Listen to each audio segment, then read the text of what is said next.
Welcome to Northern Business Leaders in association with the professional services firm Deloitte. Today we're visiting a Yorkshire business that sees itself as the guardian of a great British icon, the Land Rover Defender, which ceased production in January 2016. Twisted re-engineers Land Rover Defenders, delivering the best in performance and comfort you could possibly imagine. Its founder is Charles Fawcett. Let's find out how he got the business going. Charles Fawcett, this is a hell of a vehicle. It looks tatty and old, but it's obviously got some pedigree. It's a 1949 Series 1 80-inch Land Rover. It's one of the earlier models. Lights behind the grille, that's usually the sign. It's actually, we've lacquered the whole thing. The customer wanted to retain the originality, but make it safe and strong and reliable. So we've made a load of new parts for it and aged them. Yeah, a wonderful piece of history, really.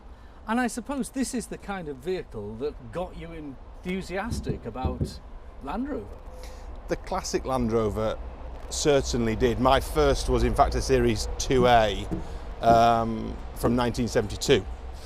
And it wasn't until I was probably 18 or 19 that I really understood the Series 1. My father bought one out of Apple Yards in Leeds.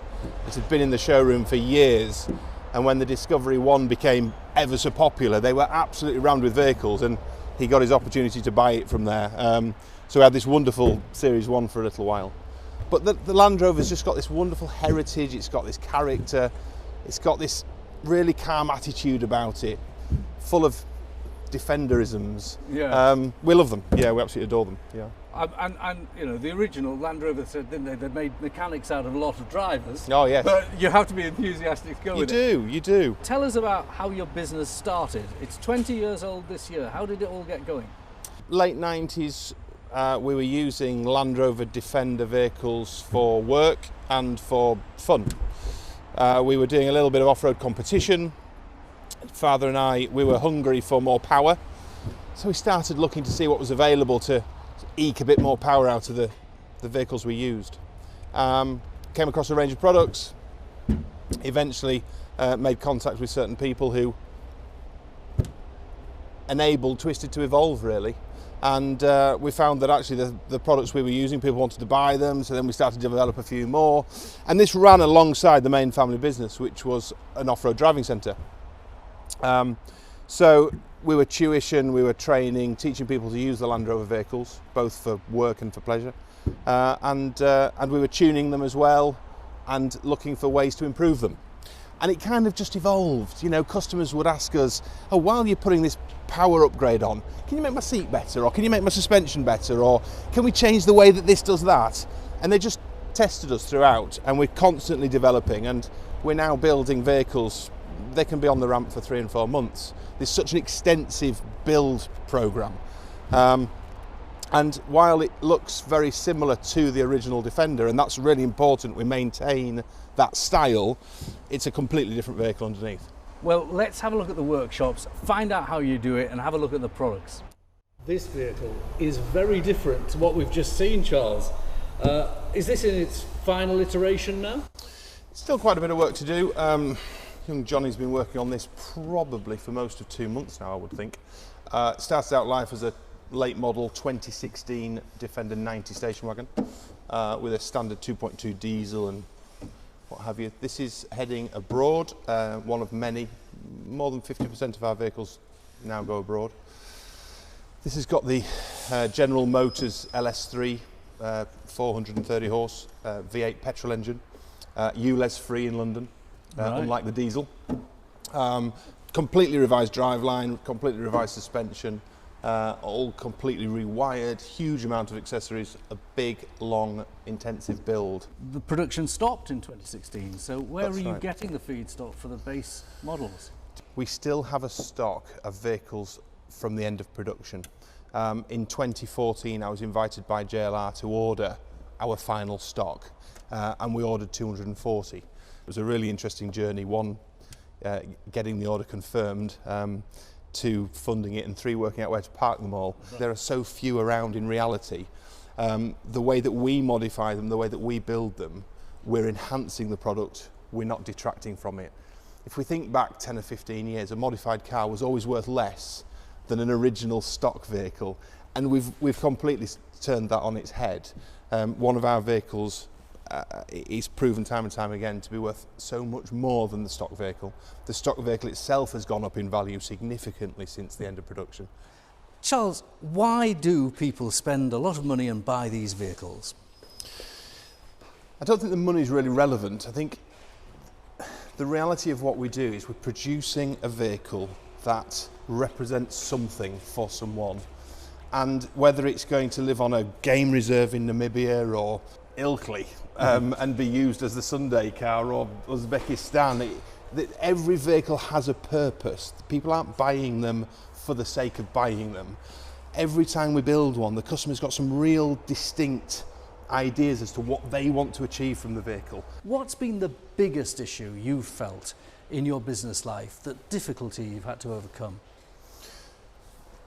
You've got to be prepared to do a deal, and you've got to be prepared to, well, you need to be able to convince people and work with people, whether it be a bank, whether it be a member of staff, whether it be a new supplier. When we ordered all the vehicles, you know, finding a funder to fund 100% of the purchase cost of 240 outgoing vehicles, the value of which far exceeded the turnover of the company in the previous year. None of it made any sense, which is why it was so exciting to actually, you know, get that thing done. Well, here it is, Charles. This is one of your regular vehicles, isn't it? Yes, this one is 12,000 miles. It's one I drive most days. Yep. When you turned the engine off, it made me realise that obviously these vehicles, attractive though they are running petrol or diesel. What are you going to do when the government insists that new cars are all electric? Ultimately, the legislation will apply to newly produced vehicles, not pre-registered, which is what we always work with because they haven't built them for so many years. So we will still be able to supply petrol or diesel, but the reality is we need to keep up. The environmental issues say that we ought to be looking at electric. We're ahead of the curve with that. In the next couple of months we will have an electric demonstrator. A company in Holland have been working very hard to develop for us the electric driveline, and I'm very excited to get one on the road and drive it. You're also looking to the future with international markets. Clearly the workshop here in North Yorkshire is humming along. I presume though, if you were able to get these vehicles made in other countries, and you would have an even more resilient business. We're probably 60% exports at the moment. Over the next couple of years, I think export will grow dramatically. We have partnered with a team out of Texas. We are already producing vehicles in Virginia, and we are soon to be producing in the Middle East as well. It's quite an exciting time seeing the exponential growth of the brand and the business. And it doesn't all have to come through North Yorkshire, which allows us to be a little bit more creative in North Yorkshire and work harder on the brand rather than just always building vehicles. Your product, and you personally, if I may say so, exude confidence. How have you managed to maintain this confidence approach during this pandemic? And what do you see the future as a result? We all have moments, and I've had my fair share. In reality, we need to always just look for the opportunity in whatever the situation we find ourselves in. And actually some great stuff has come out of having some time to reflect. So many times in business we hear business owners saying, God, I wish I could just get off the wheel for a little while. I wish I could just have some time to think.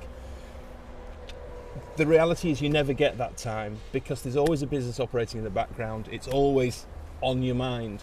We've actually had in the last few months an opportunity to reflect and revisit some of our decisions and create some new ways forward. Charles Fawcett, thank you for joining us on Northern Business Leaders.